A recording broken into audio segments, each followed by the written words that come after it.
राधे राधे भक्तों, आप सभी भक्तों का एक बार फिर से बहुत बहुत स्वागत है।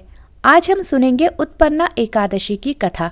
मार्गशीर्ष माह के कृष्ण पक्ष के 11 तिथि को ही उत्पन्ना एकादशी कहा जाता है और शास्त्रों के अनुसार इसी दिन भगवान विष्णु से देवी एकादशी का प्राकट्य हुआ था और इसी दिन से ही एकादशी व्रत रखने की शुरुआत भी की गई थी।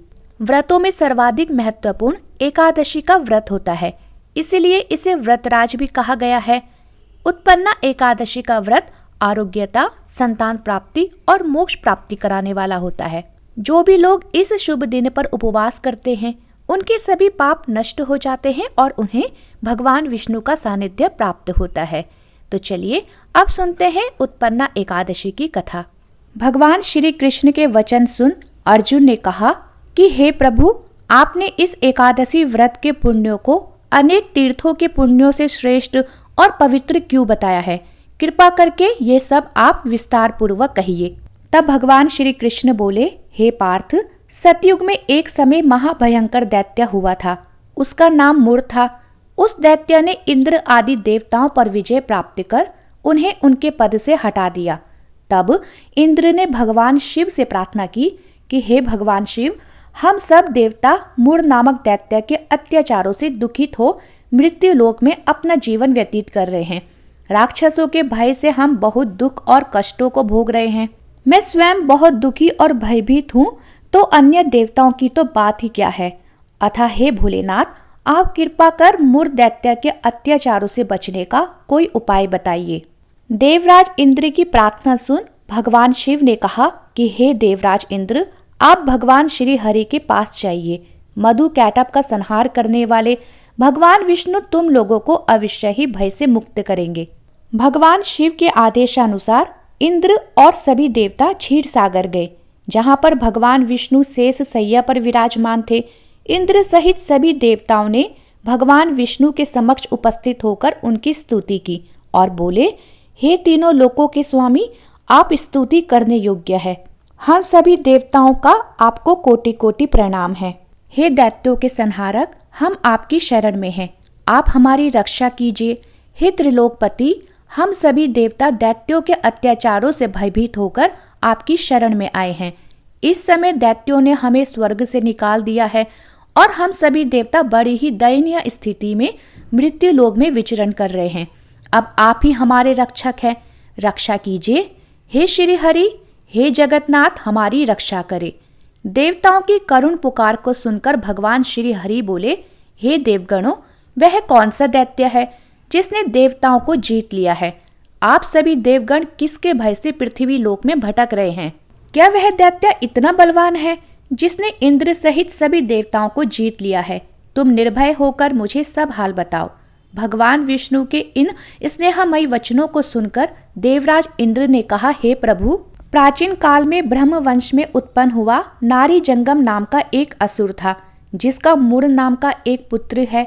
वह चंद्रवती नामक नगरी में निवास करता है, जिसने अपने बल से मृत्यु लोक और देवलोक को जीत लिया है और सब देवताओं को देवलोक से निकालकर अपने दैत्य कुल के असुरों को इंद्र, अग्नि, यम, वरुण, चंद्रमा आदि लोकपाल बना दिया है।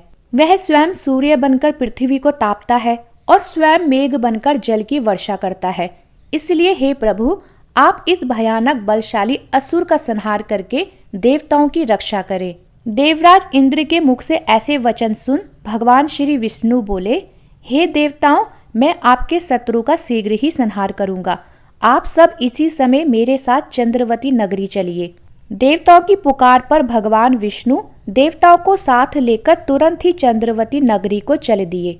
उधर दैत्यराज मूर ने अपने तेज से जान लिया था कि श्री विष्णु युद्ध की इच्छा से उसकी राजधानी की तरफ आ रहे हैं, अतः वह भी अपने राक्षस योद्धाओं के साथ रणभूमि में आकर गरजने लगा। देखते ही देखते युद्ध शुरू हो गया। युद्ध शुरू होने पर अनगिनत असुर अनेक अस्त्रों शस्त्रों को धारण कर देवताओं से युद्ध करने लगे, लेकिन देवता तो पहले ही डरे हुए थे, इसलिए वह अधिक देर तक राक्षसों का सामना नहीं कर सके और युद्ध भूमि से भाग खड़े हुए। तब भगवान विष्णु स्वयं युद्ध भूमि में आ गए और दैत्य पहले से भी ज्यादा जोश में भरकर भगवान विष्णु से युद्ध करने लगे। वे अपने अस्त्र शस्त्रों से उन पर भयंकर प्रहार करने लगे। दैत्यों के आक्रमण वारों को भगवान विष्णु अपने चक्र और गदा के प्रहारों से नष्ट करने लगे। इस युद्ध में अनेक दैत्य सदा के लिए मृत्यु की गोद में समा गए, किंतु दैत्यराज मुर भगवान विष्णु के साथ निश्चल भाव से युद्ध करता रहा। उसका तो जैसे अभी बाल भी बाका नहीं हुआ था। वह बिना डरे युद्ध कर रहा था। भगवान विष्णु मुर को मारने के लिए जिन जिन शस्त्रों का प्रयोग करते, वे सब उसके तेज से नष्ट होकर उस पर पुष्पों के समान गिरने लगते। अनेक अस्त्रों शस्त्रों का प्रयोग करने पर भी भगवान विष्णु उसे जीत न सके। तब वे आपस में मल्ल युद्ध करने लगे।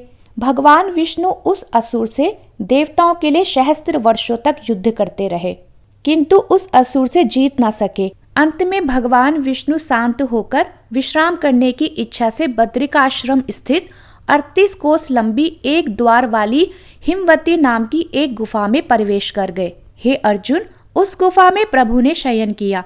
भगवान विष्णु के पीछे पीछे वह दैत्य भी चला आया।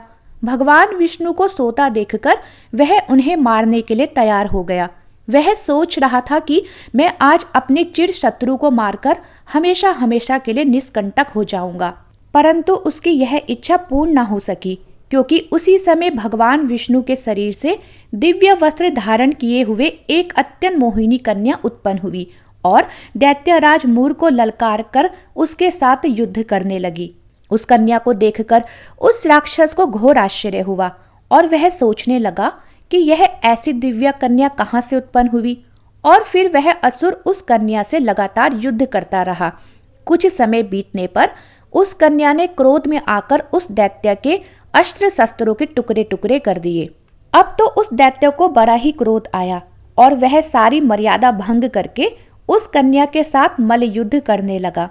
तब उस तेजस्वी कन्या ने उसे धक्का मारकर मूर्छित कर दिया और उसकी मूर्छा टूटने से पूर्व ही उसका सिर काटकर धड़ से अलग कर दिया। सिर कटते ही वह असुर पृथ्वी पर गिरकर मृत्यु को प्राप्त हुआ। बाकी बचे हुए असुर अपने दैत्य राज की मृत्यु का समाचार सुन भागकर पाताल लोक में चले गए।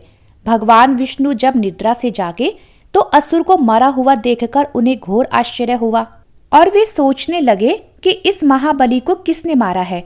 तब वह तेजस्वी कन्या भगवान विष्णु से हाथ जोड़कर बोली, हे जगदीश्वर, ये असुर आपको मारने को उद्यत था, तब मैंने आपके शरीर से उत्पन्न होकर इस असुर का वध किया है। कन्या की बात सुनकर भगवान विष्णु बोले, तुमने इस असुर को मारा है, इसलिए हे कन्या, मैं तुमसे अत्यंत प्रसन्न हूँ। इसे मारकर तुमने तीनों लोकों के देवताओं के कष्ट को हर लिया है, इसलिए तुम अपनी इच्छा अनुसार वरदान मांग लो, मैं तुम्हारी प्रत्येक इच्छा को पूर्ण करूंगा। भगवान की बात सुन कन्या बोली, हे प्रभु, मुझे ये वरदान दीजिए कि जो भी मनुष्य या देव मेरा व्रत करे तो उसके सभी पाप नष्ट हो जाएं और अंत में उसे स्वर्ग लोक की प्राप्ति हो। मेरे व्रत का आधा फल रात्रि को मिले और उसका आधा फल एक समय भोजन करने वाले को मिले। जो साधक भक्ति पूर्वक मेरे व्रत को करे वह निश्चय ही वैकुंठ लोक को प्राप्त करे। जो मनुष्य मेरे व्रत में दिन अथवा रात्रि को एक बार भोजन करे वह धन धान्य से भरपूर रहे। कृपा करके मुझे ऐसा वरदान दीजिए। तब भगवान विष्णु ने कहा, हे कन्या, ऐसा ही होगा। मेरे और तुम्हारे भक्त एक ही होंगे और अंत में संसार में प्रसिद्धि को प्राप्त होकर मेरे लोक को प्राप्त करेंगे।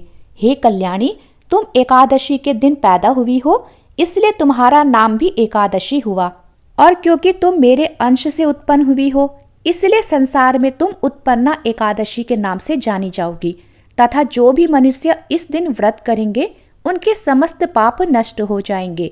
तुम मेरे लिए अब सभी तिथियों में सबसे ज्यादा प्रिय हो। तुम्हारे व्रत का फल सब तीर्थों के फल से भी महान होगा, ये मेरा परम वचन है। भगवान श्री कृष्ण ने कहा, हे पांडुपुत्र, इसलिए एकादशी के व्रत का फल सभी व्रतों और सभी तीर्थों के फल से महान है।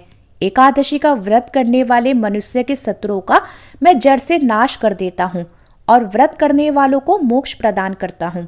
उन मनुष्यों के जीवन के जो भी कष्ट होते हैं मैं उन्हें भी दूर कर देता हूँ। अर्थात मुझे अत्यंत प्रिय एकादशी के व्रत को करने वाला प्राणी सभी ओर से निर्भय और सुखी होकर अंत में मोक्ष को प्राप्त होता है। हे कुंती पुत्र, ये मैंने तुम्हें एकादशी की उत्पत्ति के विषय में बताया है। एकादशी व्रत सभी पापों को नष्ट करने वाला और सिद्धि प्रदान करने वाला है। श्रेष्ठ मनुष्यों को दोनों पक्षों की एकादशियों को समान समझना चाहिए। उनमें भेदभाव करना उचित नहीं है। जो मनुष्य एकादशी महात्म्य को श्रवण या पठन करेंगे उन्हें अश्वमेध यज्ञ के समान फल प्राप्त होगा। ये मेरा अकाट्य वचन है। कथा समाप्त। बोलिए एकादशी माता की जय। बोलिए भगवान विष्णु की जय।